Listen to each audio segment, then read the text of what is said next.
Oi, Sinara. Oi, Dri. Estou falando que você é a bem? nossa crush, Rosário. É. Ai, queridos. Que bom. Nossa, Eu tô aqui nossa, que todos nós Estou aqui aqui. com a Bia Kisses no meu telefone.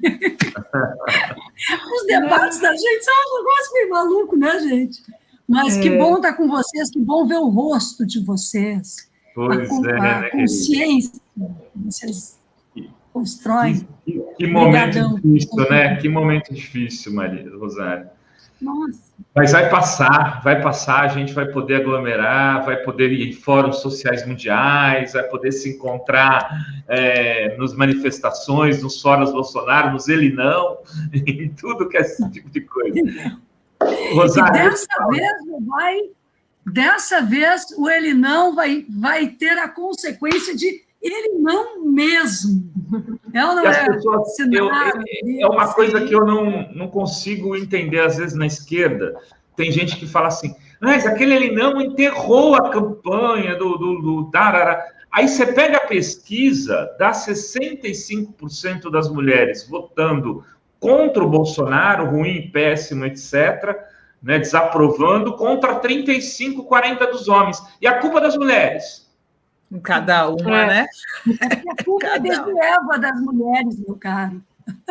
Desde Eva, a culpa é das mulheres, mas a gente está querendo mudar essa história, né? Isso aí é a mesma coisa que o Vilas Boas dizer que a culpa de tudo isso é que foi feita uma comissão da verdade, né? Então, porque nós queríamos saber a verdade, então...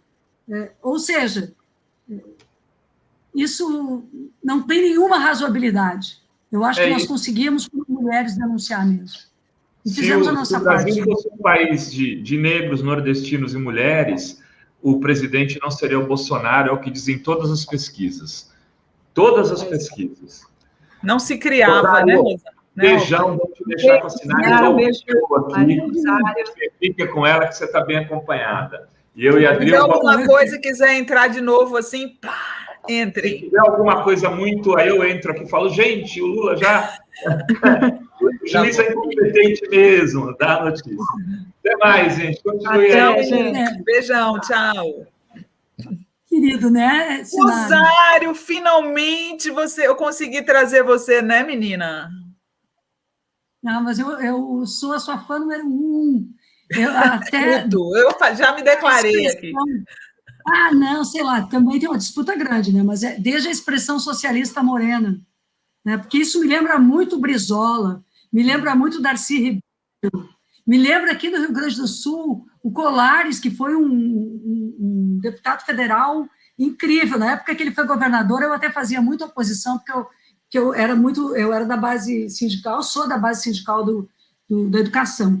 Mas, como deputado, imbatível, assim, lutador, uma pessoa admirável. E eu fico feliz, assim, de você carregar essa coisa. Né? É inspiração mesmo. Você sabe que a primeira vez que eu fui no Rio Grande do Sul, o candidato era Carlos Araújo, que acabei conhecendo depois que ele foi casado com a Dilma, né? E aí eu ainda me lembro até hoje que ele cantava Carlos Araújo é pra valer. Você lembra? Era assim, ó, Carlos Araújo vem na frente, depois é o Brizola, presidente. Isso. E olha que eu vou ter, né? Mas a musiquinha dele ficou. Porque na minha família, sabe, Sinara, tem uma base brizolista da antiga, sabe? Uhum. Todo mundo na casa não tinha ninguém que fosse arena. E antes disso, ninguém que não fosse... A minha avó tinha uma foto do Getúlio. E olha que a gente hoje, com toda a história da Olga, tudo mais, a gente tem consciência das contradições, né? Uhum. Perverso. Mas igual no interior deste Rio Grande... Mas é o trabalhismo, né, Rosário? Trabalhismo, é isso. É o trabalhismo. Eu acho que meu avô também era trabalhista e, por consequência, também era getulista e logo brisolista, né? Então, vem de família também do meu lado. E olha que somos baianos, você vê que não tem a ver com e eu sou uma admiração imensa pelo Brizola, sempre você. Rosário, me diz uma coisa. Eu queria que você, para a gente começar nosso papo aqui, fizesse uma análise. Como é que você está vendo aí essa tentativa de tapetão, mais uma vez, contra o Lula? Você acha que vai vingar? A gente está aqui acompanhando. Preocupada. Eu tive grande dificuldade de acompanhar os jantares pelo conjunto de agendas que eu estou envolvida, enfim, inclusive na própria Comissão de Constituição e Justiça, que eu estou pedindo que alguém mais acompanhe além de mim, né? Vou mandar um recado aqui. Ó. Peçam... Eu não consigo falar no telefone quando tem o Zoom do telefone também. Não funciona. Mas, assim, olha, o nosso objetivo, né, é que ele seja nosso candidato. Uhum. E a pesquisa que ontem veio a público, né, ela demonstra a força simbólica e eleitoral, porque ninguém tem uma força eleitoral tamanha, passando por tudo que passou, sem estar muito dentro da mente, do coração, sem ser uma ideia. Quando o Lula disse eu sou uma ideia, eu não gostei dele dizer aquilo, entendeu? Porque eu fiquei pensando, o Lula é uma pessoa, ele vai ser preso como pessoa, né? E aquilo eu fiquei matutando, eu demorei para entender aquele negócio dele ser uma ideia, mas é que uma ideia está presente mesmo quando o material não se encontra. Né? Ela se encontra no plano da subjetividade, a gente incorpora, e eu acho que ele é muito representativo disso, de que a gente pode ser um país melhor, porque nós estamos vivendo, o que nós estamos vivendo aqui ninguém merece. Não. Nós estamos vivendo aqui. É uma decadência que ninguém podia imaginar, né, Rosário? Nós que somos filhas da redemocratização, a gente nunca poderia imaginar um retrocesso desse tamanho no Brasil, gente. Nem nos meus piores pesadelos. De forma alguma. E assim, em todos a gente faz, no nosso trabalho, eu estou trabalhando em várias coisas, né? Eu trabalho no parlamento, com as mulheres, nas lutas feministas, e com a infância, com as causas de direitos humanos, e eu sou secretária nacional de formação política do PT. E o PT tem uma escola, que toca junto com o Gilberto Carvalho, com a Vivian Farias. Faleceu essa semana nosso outro diretor, o companheiro Wilson, faz 2 dias. Então, a gente está muito Covid, a gente está muito abatido com isso. Mas, de toda forma, ali a gente faz um mapeamento dos retrocessos. E os retrocessos acontecem no Brasil de hoje em todas as esferas. Não há nada, nenhuma área, nenhuma política pública que tenha ficado incólume às iniciativas de destruição desse governo. Seja pelo seu viés, é até difícil dizer neoliberal, né, porque eu acho que eles não são só neoliberais, eles são contra qualquer... ultraliberais. Ultraliberais pode ser uma expressão mais adequada mesmo. Eles desconstroem o Estado, as suas responsabilidades públicas, as políticas públicas, e ato contínuo de dentro do palácio, de uma Casa Civil, da Secretaria-Geral, já vem para o parlamento as iniciativas jurídico-legislativas para dar suporte à destruição. E eu trabalhei na comissão, na pasta de direitos humanos, então, quando tu vê que os caras destroem a Comissão Nacional para a Erradicação do Trabalho Escravo, quando tu vê que destroem a comissão, o Comitê Nacional de Enfrentamento à Tortura. Bom, se eles são favoráveis à tortura, né? Hoje eu vi a sua sucessora, aquela pessoa lá, Damares Alves, comemorando que eles estão tirando as indenizações das pessoas vítimas da ditadura. Eu fiz vários já, com outros colegas parlamentares também, porque desde que entrou esse governo, a cada ato deles, tem uma série de parlamentares do campo democrático, de diferentes partidos, enfim, que entram com projetos de decreto legislativos, que é o instrumento constitucional que nós temos como parlamentares para colocar em questão atos arbitrários e inconstitucionais do governo. Nem o Rodrigo Maia, nem o Arthur Lira colocou nenhum destes PDLs em votação.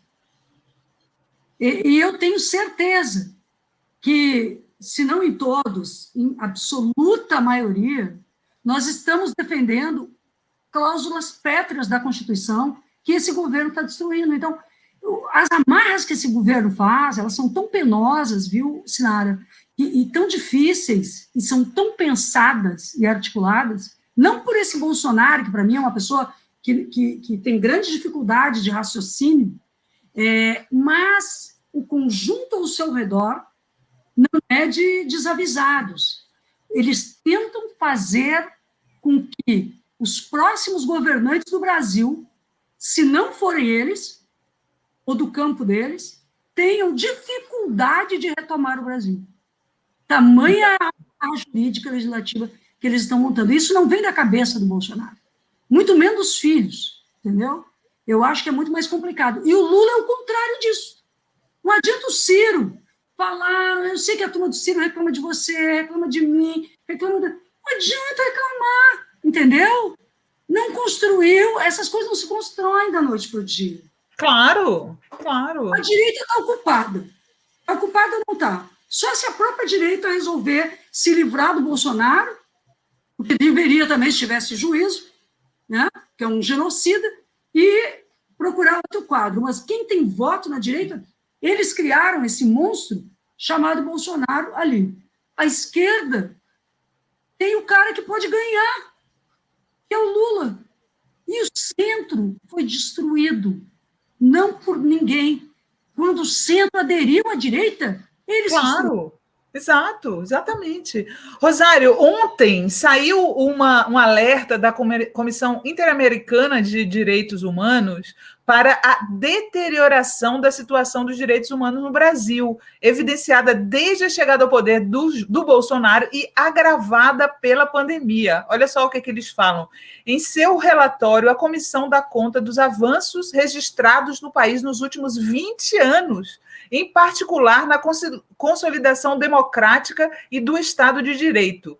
Não obstante, a comissão destaca sua preocupação com a desestruturação progressiva dessas instituições e políticas públicas construídas durante mais de 2 décadas. Eu, normalmente, Rosário, quando eu comento esse assunto, eu coloco um marco nisso daí. E o marco da destruição, da fragilização das instituições democráticas no Brasil, em minha opinião, é o golpe contra Dilma. Você não acha? Concordo, porque eu acho que nós vivemos algumas etapas, tá? A ditadura em si, há um marco no processo ditatorial, que é 79, com a lei de anistia, que não foi a anistia que nós queríamos, porque não houve... Continua a discussão aqui do... Isso aqui não para. É sua Constituição e Justiça, desculpa, né? Uhum. Vou botar silêncio. Consegui. Não. Pronto. Sinara, 79, não foi a anistia que a gente queria, porque nós não tínhamos força. Mas o Brizola, a gente estava falando do Brizola tinha que voltar. O Betinho tinha que voltar. Sim. E se fez aquela pressa, sem né? justiça de transição. Foi sem justiça de transição. Ali para diante, 85 é um novo marco, porque foi a liberdade partidária. 82, eleição direta primeira dos governadores, 85, a liberdade partidária, cai o bipartidarismo, e 88, nós abrimos uma nova era. E nós acreditamos nisso. Ninguém foi tão democrático quanto a esquerda brasileira. A esquerda brasileira adotou a Constituição e se transformou numa esquerda de base eleitoral, para disputar nas eleições. Aí vem governos que não cumpriram a Constituição como um todo, mas levaram adiante o ideal democrático dela. O que acontece depois do Lula e com a Dilma é que aquele pacto de 88 foi desfeito. Não porque a Dilma quisesse, mas porque aquilo que o Gessé Souza chama a elite, que não é elite do Brasil, porque não é uma elite inteligente, não é uma elite na inteligência, não é uma elite sobre a nação, de respeitabilidade da própria nação e do nosso desenvolvimento nacional, da soberania do povo. Essa nossa elite não ama o Brasil. E esta elite preferiu jogar fora essa construção, dando aquele golpe horroroso e destruindo... Por ódio ao PT, eles destruíram o Brasil, né? Destruíram. Então, eu concordo com você. Nós tivemos uma etapa de 88 a 2016 e depois nós não temos mais uma democracia eleitoral sequer. Porque as eleições, até 88, até 2016, eu acho que nós tivemos democracia eleitoral. Mas a partir de 2016, já um pouco em 2014, mas eles não conseguiram, porque ela se reelegeu. Em 2016 em diante, com o golpe, a democracia eleitoral brasileira já não existe, porque ela está marcada pelas fake news e pelo TSE, que não faz nada. Então, a nossa democracia não é nem eleitoral. O pessoal daqui do... O Ricardo Luca, do PT de Ilhabela, está dizendo: eu sou muito fã de vocês duas, e pergunta se um marco disso, dessa fragilização das eleições, também pode ser o mensalão, ele está perguntando, Rosário. Eu acho que não, porque, vocês vejam, 2004, 2005, veio tudo aquilo contra o Lula, né, que chamavam mensalão, nome dado por esse sujeito chamado Roberto Jefferson, né, que foi agora numa live a Juiz de Fora, propor que as pessoas, que as forças militares do estado de Minas ataquem a Guarda Municipal de Juiz de Fora. Que se construa uma milícia para quebrar as pernas dos guardas civis metropolitanos, uma coisa bizarra, né? Bizarra. Então, este sujeito que vem lá do Collor, que vem da pior política, ele criou essa figura, do meu ponto de vista, estapafúrdia. Eu já era parlamentar, né? E eu olho para aquela situação e olho o que acontece agora. Olho para o que aconteceu na reforma da Previdência, quando foram milhões gastos pelo governo para parlamentares que votaram a favor da reforma da Previdência. E olha o que acontece agora, quando milhões do orçamento saem da educação, saem da saúde, para garantir uma certa blindagem do filho mais velho do presidente da República. Eu digo: olha, isso aí não existiu. E tanto não existiu que o povo entendeu. O Lula foi reeleito em 2006. É verdade. E fez o melhor. Olha, quando o mundo entrou em crise, ele nos protegeu como brasileiros. Protegeu a indústria nacional, protegeu até mesmo os ricos do Brasil de perderem. Porque ele fez para todos, né? Então, agora, o que está acontecendo agora é que nós não temos... se você me perguntar se o Moro e a Lava Jato são um marco, eu acho que Moro, Lava Jato e golpe contra Dilma são a mesma coisa. Um pacote. A judicialização da política. Tentaram fazer com Lula o que conseguiram fazer com a Dilma. A diferença está em vários aspectos. Eu não diria que o Lula teve mais força que a Dilma para impedir. Eu diria que o Lula também teve um Zé Alencar, extremamente decente na vice-presidência. Totalmente diferente do Temer, né? Né? Então, deveria ter rompido com o PMDB ali em 2014, né? Você sabe que eu já perguntei isso para o Lula numa entrevista e ele falou: é mesmo, a gente não precisava do PMDB em 2014. Ali já cortava essa coisa e partia para a esquerda pura, sabe? Para o tudo ou nada, porque a gente já sabia que o golpe estava engatilhado, né, Rosário? Eu acho que o Eduardo Campos, naquela eleição, podia ter estado conosco. A gente podia ter feito ali a aliança. Eu também acho. Uma aliança ali com o PSB, né? Em 2014. Eu penso isso também. Hoje, olhando para essa realidade, né? E até observando toda uma gente que a gente saiu... Eu acho muito estranho quando eu olho para dentro do governo e vejo pessoas que trabalharam conosco, mesmo que sejam servidores de carreira, em altos postos, em posições, enfim, do governo Bolsonaro. Tanta pessoa serve, entendeu? Aquele cara lá que a gente fez campanha para ir para a OMC e hoje virou, fica falando de globalismo, essas coisas idiotas do Olavo de Carvalho, um diplomata, devia ter vergonha, né? Pelo amor de Deus. Dá vergonha também. Eu também fico. Eu quero agradecer aqui a Renata Fidelis, a nova membra, e dizer aqui para as pessoas que elas podem entrar e criticar a Maria do Rosário, mas a gente não vai admitir xingamentos. Eu já conheço esse tipo de coisa que acontece toda vez que eu e a Rosário, a gente troca. Se eu elogio ela no Twitter e ela me elogia, vira um inferno. Com essas pessoas desqualificadas que só sabem partir para o julgamento, para o xingamento, né, Rosário?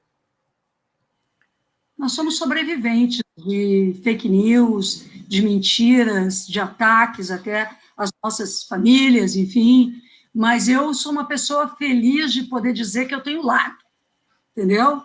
Eu sou uma mulher socialista da classe trabalhadora, uma professora que estou no parlamento para fazer parte da luta da esquerda brasileira e me qualifico para isso, porque eu procuro estudar, buscar,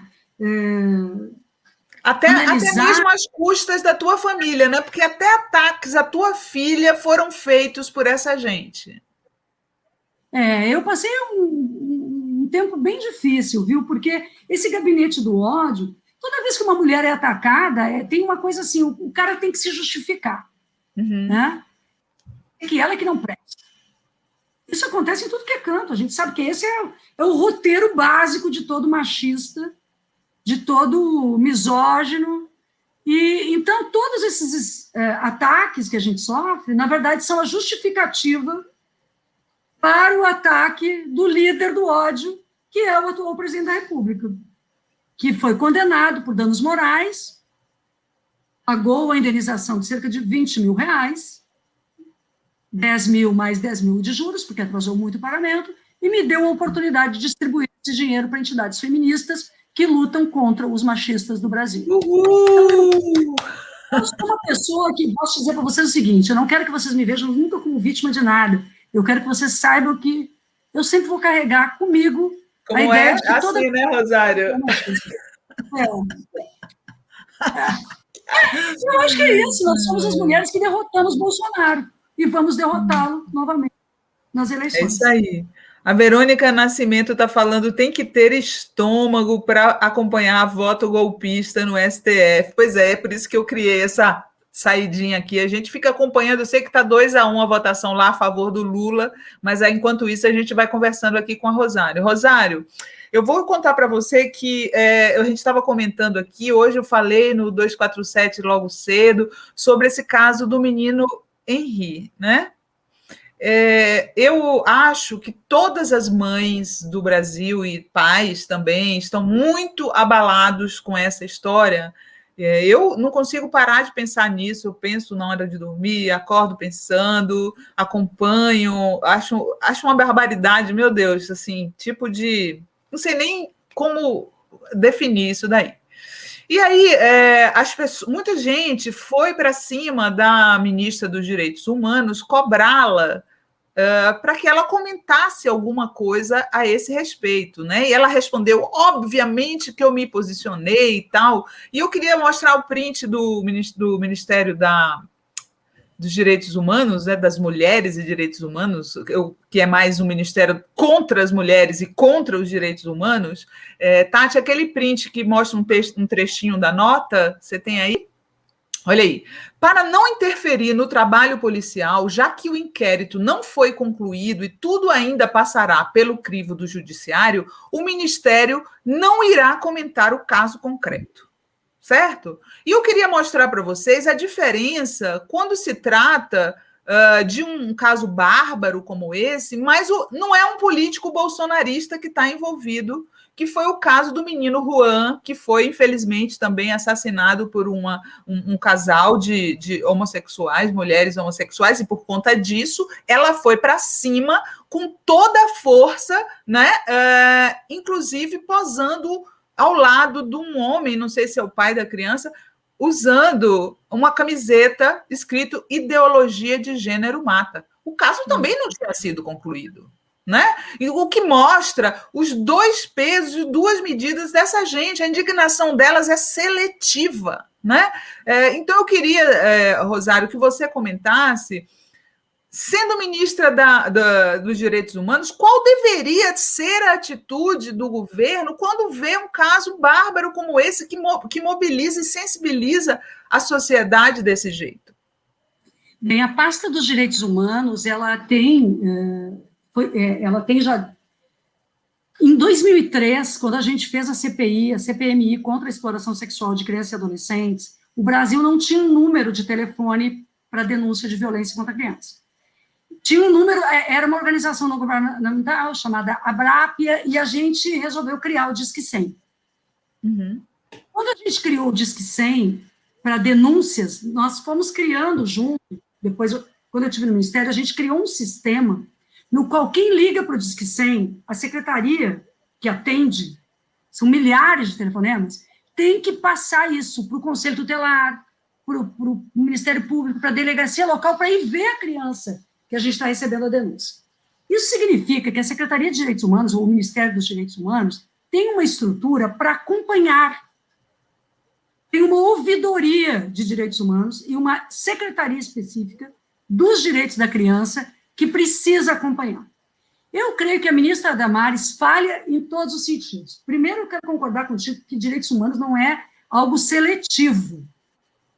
Não poderia ser. Uhum. Eu me lembro que o Caiado me pediu, como ministra, que atendesse uma pessoa que era médica cubana, que tinha vindo com os médicos cubanos para o Brasil, e que queria ficar no Brasil, queria, na verdade, não queria ficar no Brasil, não queria mais voltar para Cuba. Queria se asilar aqui. Exatamente. O Caiado queria que eu atendesse. Eu atendi. Claro. Eu atendi. Eu não pude resolver o problema daquela senhora, porque o objetivo dela era um visto nos Estados Unidos. Ela não queria ficar no Brasil. Não era a minha opinião, mas atendi junto com o senador. Não era a minha opinião, mas era o direito dela. Certo? Me lembro quando o Garotinho me pediu para atender um grupo de policiais. Não era... eu atendi muitos policiais, mas naquele caso haviam controvérsias sobre questões onde eles estariam envolvidos, mas eu atendi para ouvi-los. O que faz a ministra Damares? Ela é seletiva. É essa palavra. Em direitos humanos não se pode ser seletivo. Eles falavam isso, os direitos humanos para os humanos direitos, ou seja, eles dividiam os seres humanos em uns que poderiam ser defendidos e outros que não poderiam. Agora vocês vejam o seguinte, tá? Além disso, ela não encaminha as políticas públicas de proteção. Eu sou autora da lei chamada Menino Bernardo. Eu apanhei que nem... Olha, eu andava na rua, as pessoas me diziam, tu quer fazer a lei da palmada? Eu nunca quis uma lei sobre palmada. Mas é uma lei sobre castigos físicos e humilhantes, que diziam assim, tu queres intervir na família? Não, eu quero que... E a lei foi aprovada para dizer o seguinte, famílias onde existem indícios, indicações de violência contra crianças, têm que ser atendidas como família, identificada a possibilidade de agressão e garantir... Eu estou vendo uma coisa boa aqui, parece. Sim, o Eric Amazonas está dando aqui os informes sobre o julgamento e parece que já está 4-1 para o Lula. Meu Deus, é isso aí, gente. Vamos continuar falando que daqui a pouco o Lula ganha. Vamos torcer, vamos torcer. Isso, a Damares, ela pode... Hoje, Sinara, contar com uma legislação muito capaz de estabelecer a proteção integral. Mas ela prefere politizar, né? Ela queria criar um homicídio por ideologia de gênero. Isso não existe, é só na cabeça de gente maluca. Aliás, tem um aqui dizendo que vocês criariam o estupro das crianças nas escolas. Ô, Francisco, não, isso é coisa de gente maluca. Não, mas eu acho que para esse a gente poderia responder. Senhor, eu fui relatora da CPI contra a exploração sexual de crianças, sou autora ou relatora de toda a alteração do Código Penal, do título 6º sobre os crimes sexuais, e contribuir para criar o tipo penal de estupro de vulnerável, que agrava a pena no caso do crime ser praticado por agente que deveria proteger a criança, sendo familiar ou tendo a guarda da criança. Né? Pode ter certeza que as leis de proteção à infância... E essas pessoas, Rosário, é preciso que a gente diga que esse tipo de gente que está falando isso aí são as pessoas que, quando vem uma menina de 12 anos sendo estuprada coletivamente numa festa, eles culpam a menina.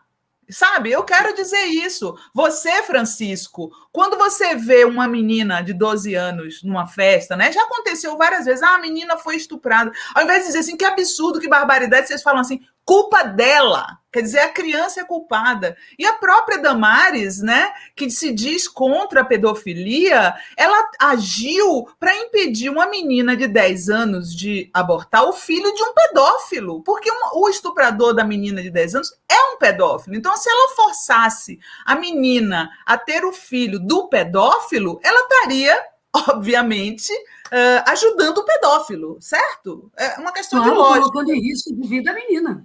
Exato. Passou por tanto tempo de estupro, né?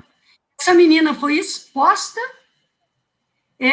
No fundo, só quem foi punida mesmo, de forma vil e covarde, é essa menina de 10 anos.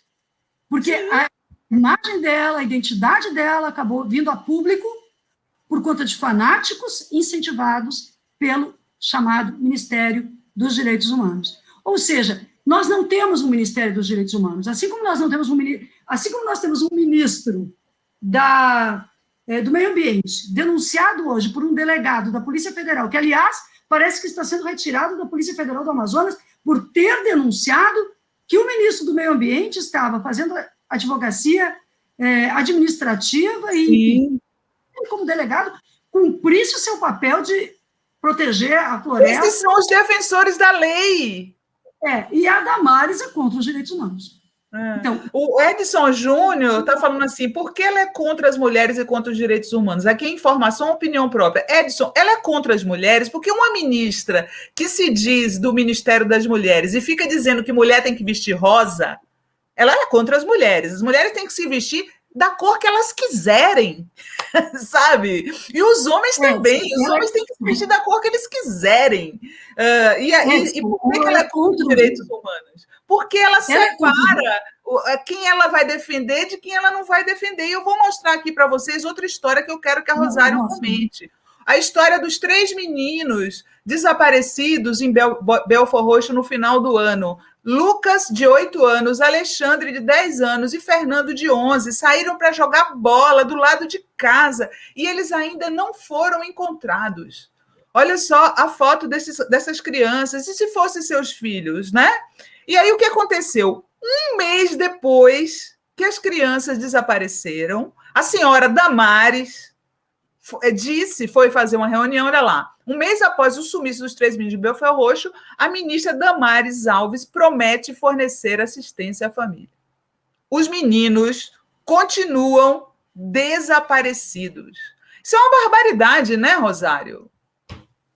É uma barbaridade, porque ela tem hoje leis, ela pode trabalhar o cadastro nacional e, principalmente, ela tem que trabalhar a rede.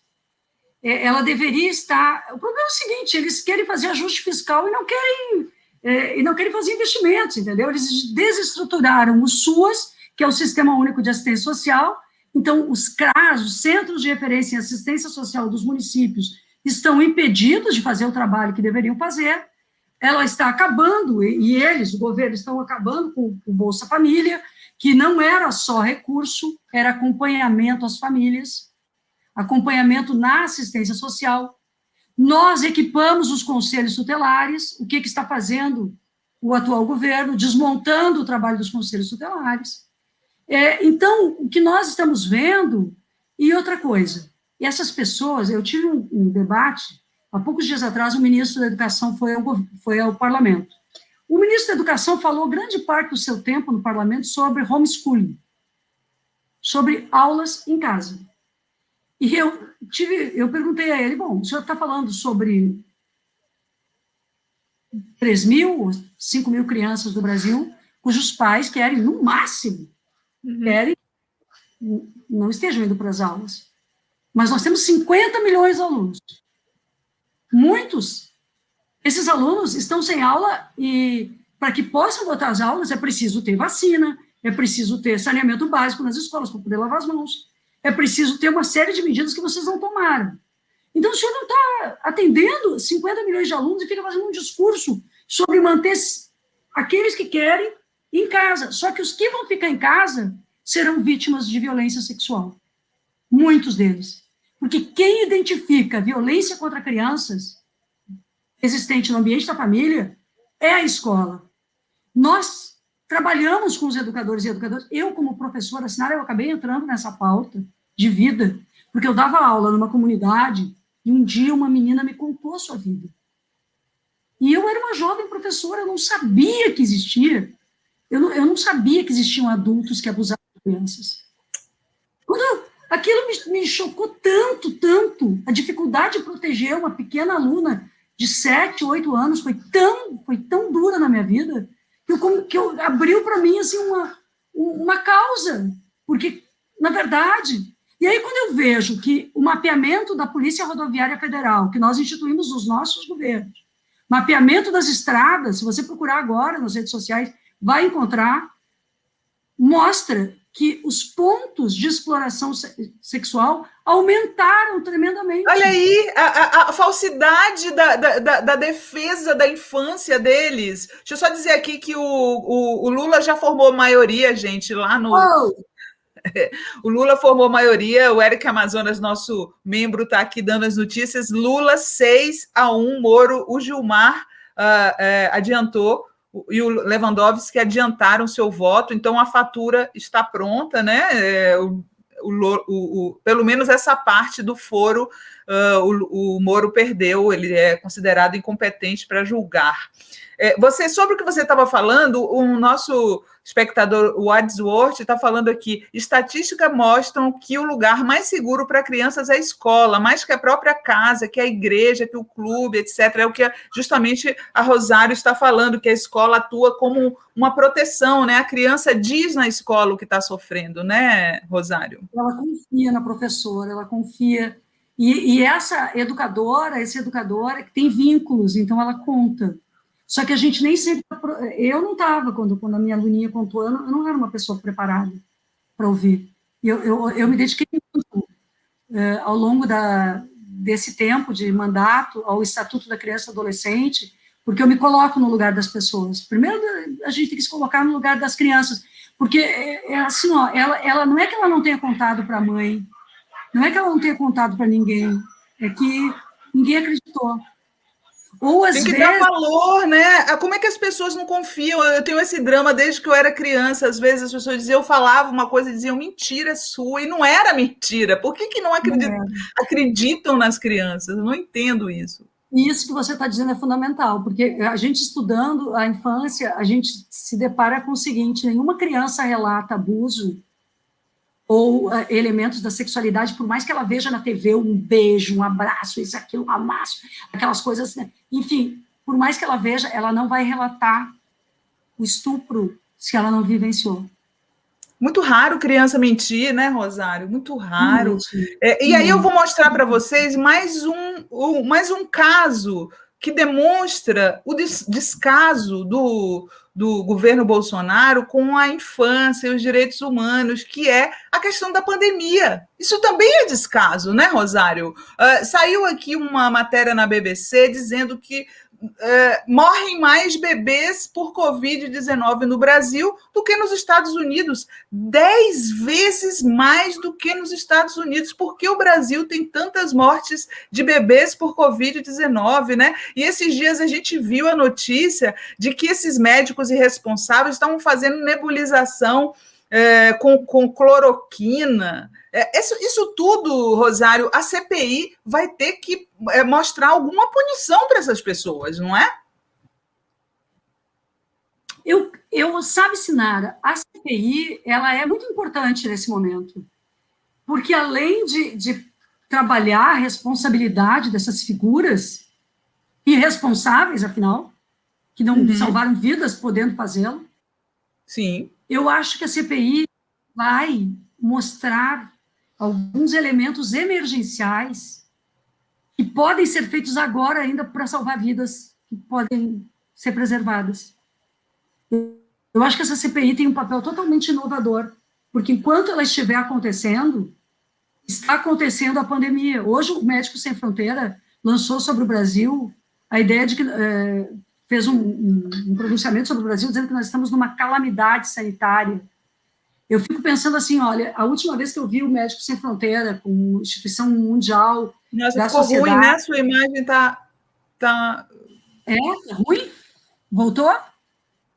Tá um pouco distorcida, parece que a conexão ficou ruim, né? Eu acho que eu tenho uma conexão ruim aqui. Tá conseguindo?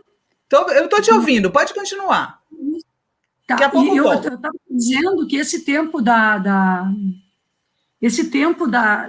que está colocado, que o Médicos Sem Fronteira falou, essa calamidade, eu fico pensando nos países da África que sofreram tremendamente com ebola, né?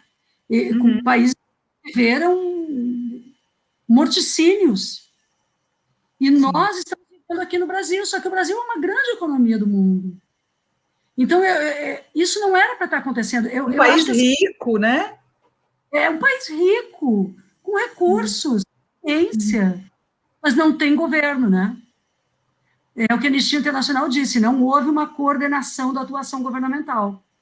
É claro que eles estão tentando passar essa responsabilidade para prefeitos e governadores, pode ser que alguns tenham, né? Mas talvez a maior responsabilidade de prefeitos e governadores seja estarem apoiando ainda esse governo federal. Eu acho que aqueles... Ou agora, por exemplo, o governo tentando impedir, conseguindo até o momento impedir que os estados do Nordeste acessem a vacina. Gente, é sabotagem! É sabotagem. Eu vou acender a luz, é que ficou noite, Sinara. Ah, tá bom. Acenda. Estou te esperando aqui. A Rosário foi acender a luz para melhorar a imagem dela, que estava um pouquinho distorcida, e eu estou muito curiosa ainda para fazer uma última pergunta a ela sobre esse imbecil que nos desgoverna, né? Enquanto isso, eu vou dar notícias a vocês aqui sobre o julgamento, que já falaram que está 6-1. Para mim, eu vou... Maioria do STF confirma a decisão de Fachin que torna Lula elegível. Então, o Lula continua elegível, tá, gente? A Rosário está aí acendendo a luz dela. Conseguiu, Rosário? Tá sem som. Ai, agora sim. Você está onde, Rosário, nesse momento? A sensação nossa com Lula livre? Você tá na praia ou em Porto Alegre? Eu estou em Porto Alegre. E tenho feito as sessões remotas, né?